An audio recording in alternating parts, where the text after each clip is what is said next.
Resolving conflicts in some flashpoints across the country is on the front burner in many fora in the country. Many posit that the peace efforts should be designed with long-term gains as against firefighting solutions. Political leaders also sue for peace in the wake of violent confrontations and other security challenges confronting the nation. Also on Political Update today, the balancing act of maintaining the health and wealth of the nation in the face of the negative impact of COVID-19. I am Fisayo Gumfui. Welcome.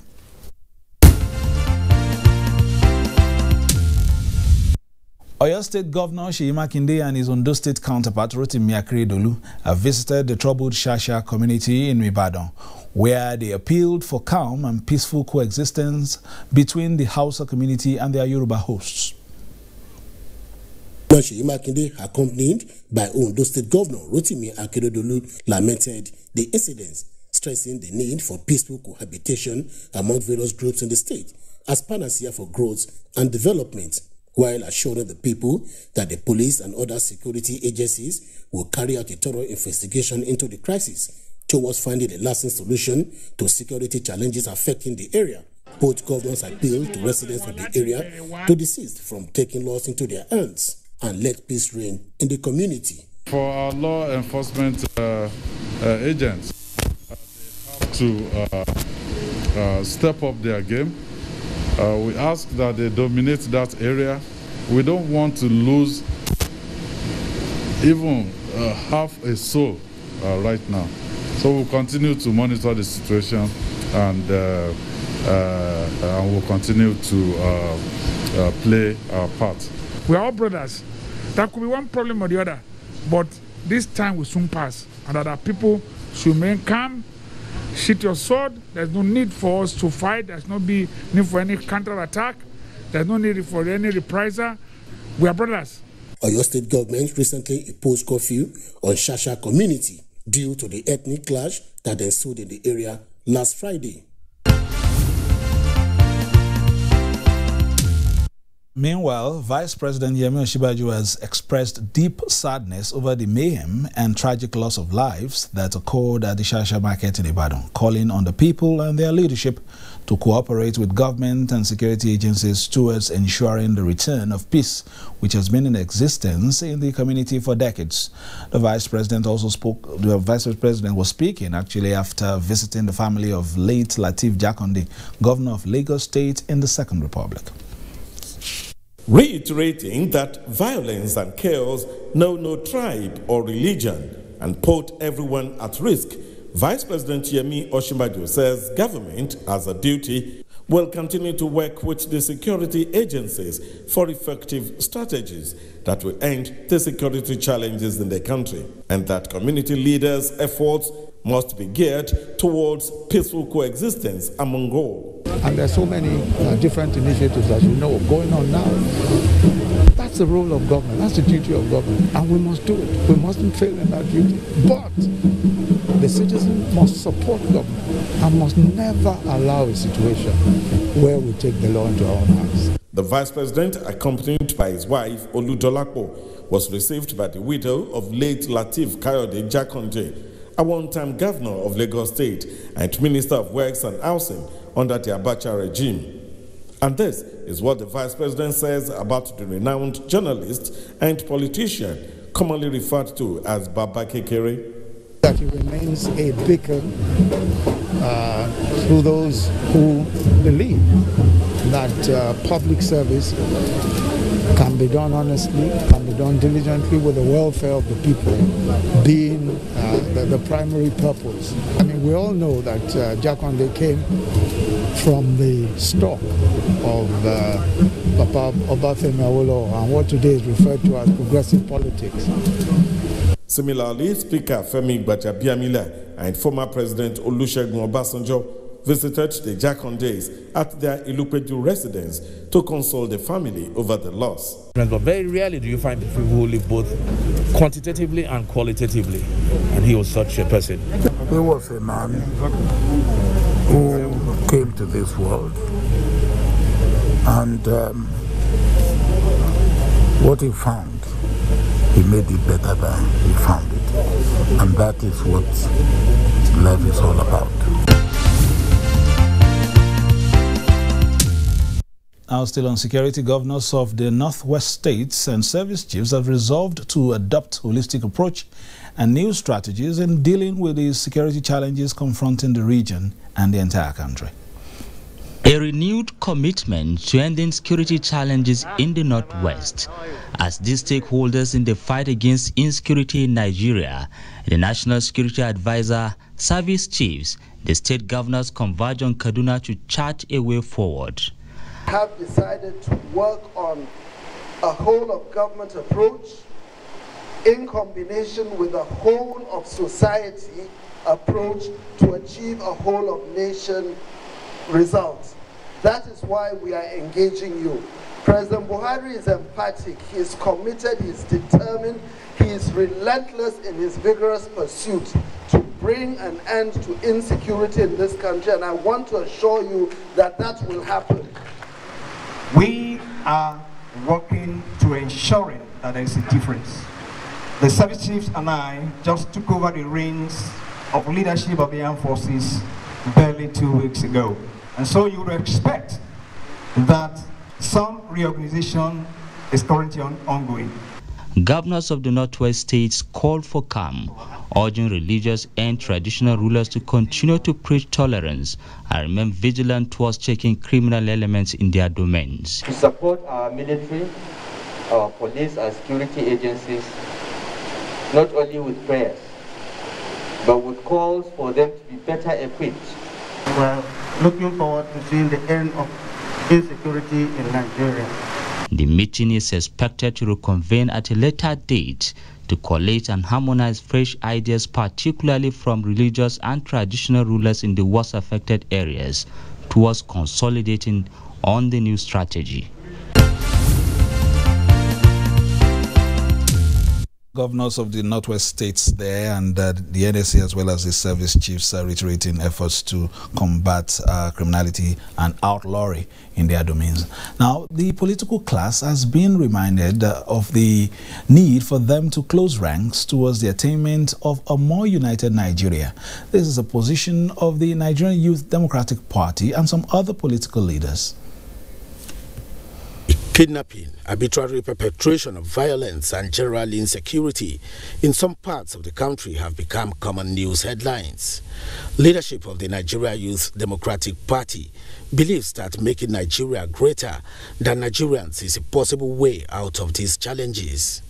If you have love for your country, you will not involve in banditry or the issue of Boko Haramism and whatsoever. A 16-man board of trustees chaired by Archbishop Sam Zuga was also unveiled in an effort towards active participation in the 2023 general elections. Insincerity should be abolished. We should be sincere to ourselves before we can be sincere to our country. In a similar initiative towards building a better country, the Patriotic Action Nigeria, chaired by the presidential candidate of the All Progressives Grand Alliance, ABGA, in the 2019 general election, General John Bo, is of the view that no one can come from the outside to fix Nigeria, but Nigerians themselves, especially the political elites. The unity of Nigeria is the key to youth development, hunger eradication, and women empowerment. All these are possible only when Nigeria becomes united. I want Nigeria to remain a united nation, a united country. He also identified the traditional leaders as important stakeholders of the Nigerian project.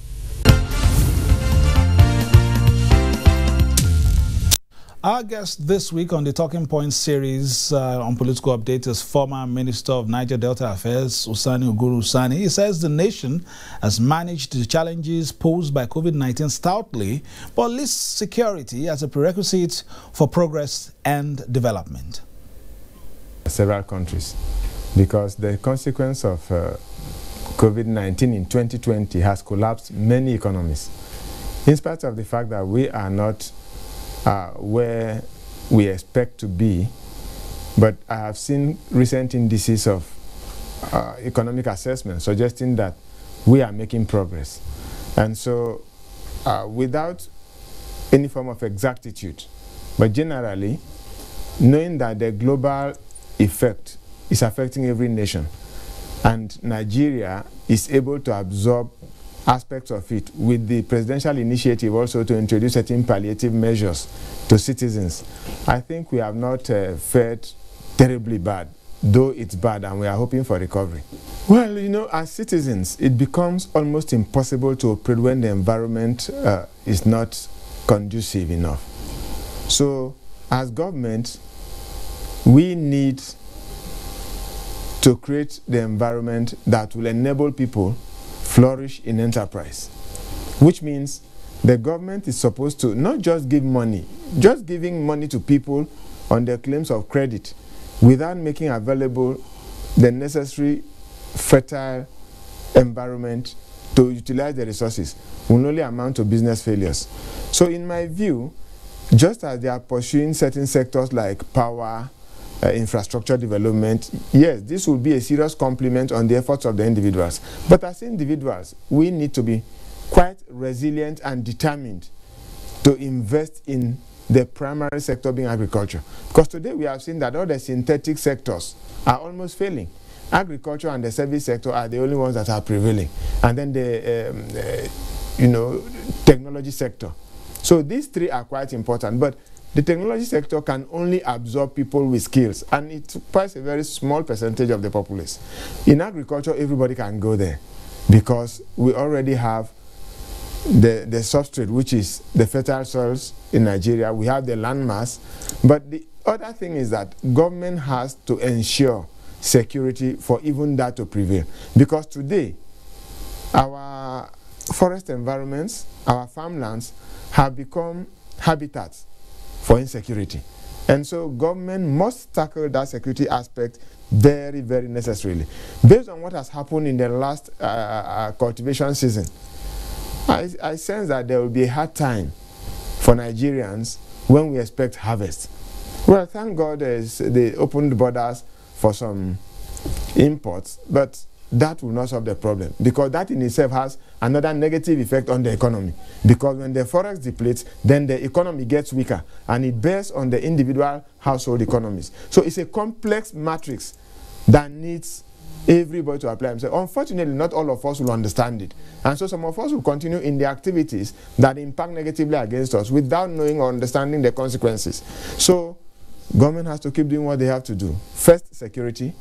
Two, continue to encourage the citizens by way of developing the sectors that are necessary for individual investments.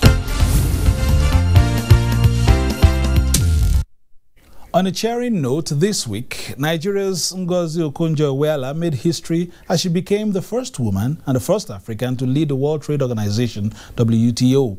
Okonjo-Iweala's appointment was confirmed in a special meeting of the General Council of the Geneva-based Global Trade Governing Body. But she, founded in 1995 with all her 5 predecessors men. Wow, this is a very significant moment for the WTO. On behalf of the General Council, I extend our warmest congratulations to Dr. Ngozi Okonjo-Iweala on her appointment. So agreed. Dr. Okonjo-Iweala is taking the helms of affairs at WTO at a very challenging time when the global trade is nosediving following the COVID-19 pandemic, and when the Africa Continental Free Trade Area is coming on board to effectively remove trade barriers among African countries. An African being at the forefront, being the Director General of the World Trade Organization, whose role is to enable a fair trade between nations, we cannot but have a positive effect on what we're trying to do in Africa. The challenges facing the WTO are numerous and tricky, but they are not insurmountable. There is hope. There is light at the end of the tunnel if we work together in a transparent manner that builds trust, builds bridges, diffuses political tensions, and encourages convergence. Her term starts on the 1st of March 2021.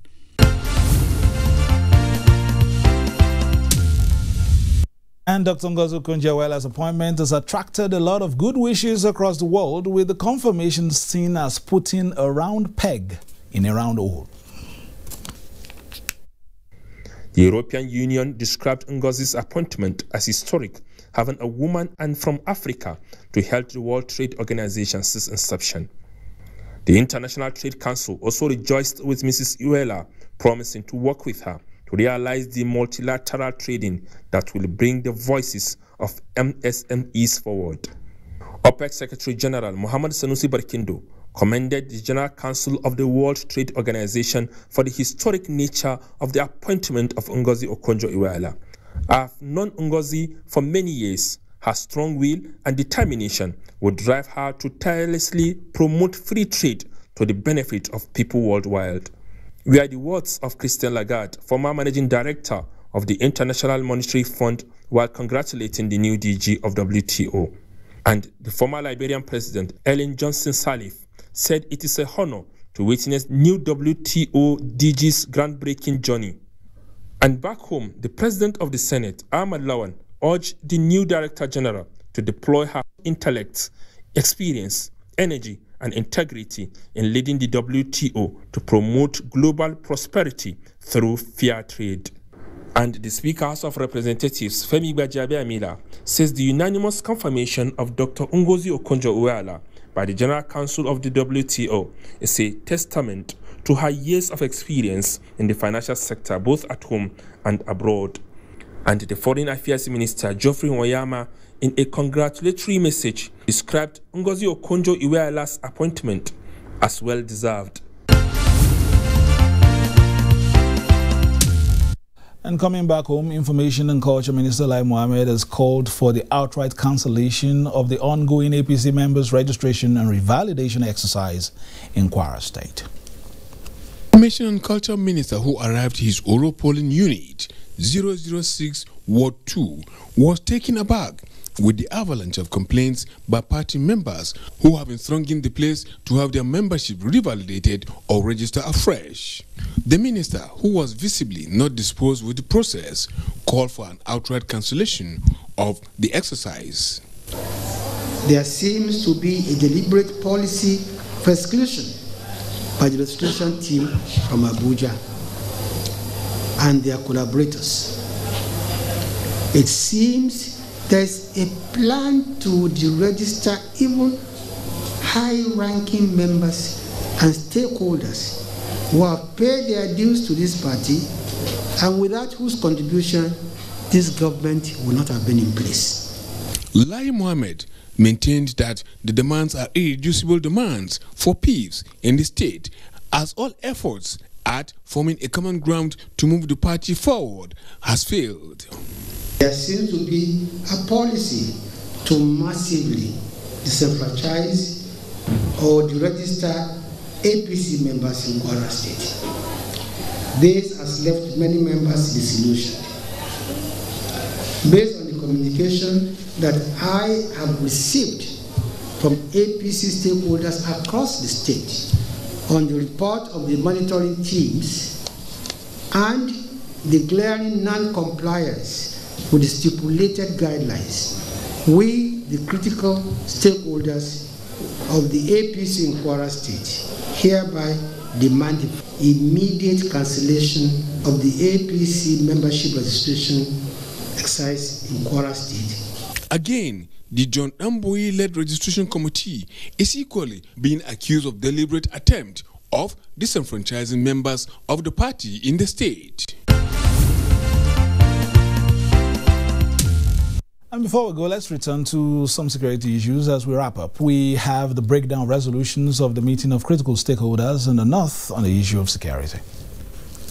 The high-profile meeting attracted Chairman of the Northern Governors Forum and Governor of Plateau State, Samuel Bako Lalong, and representatives of governors from the three geopolitical zones of the region, as well as elders of Northern Extraction, led by Professor Abdullahi Ango. The meeting resolved to take appropriate steps in ensuring that the unfortunate and avoidable killings in Shasha Market in Oyo State and other violent crimes threatening the corporate existence of the country are addressed. Part of the meeting came out we should find ways of also calming the nerves and also to assure our northern brothers that, yes, measures have been taken. We don't want to say we talk about asking people to go away, but then when you have issues like this, you look at the way forward, very matured way forward. And that was what we discussed. And then also to address some of the issues, the problem that is expected on the side of government, both federal and state governors. We've urged Northerners to exercise restraint and maturity and responsibility.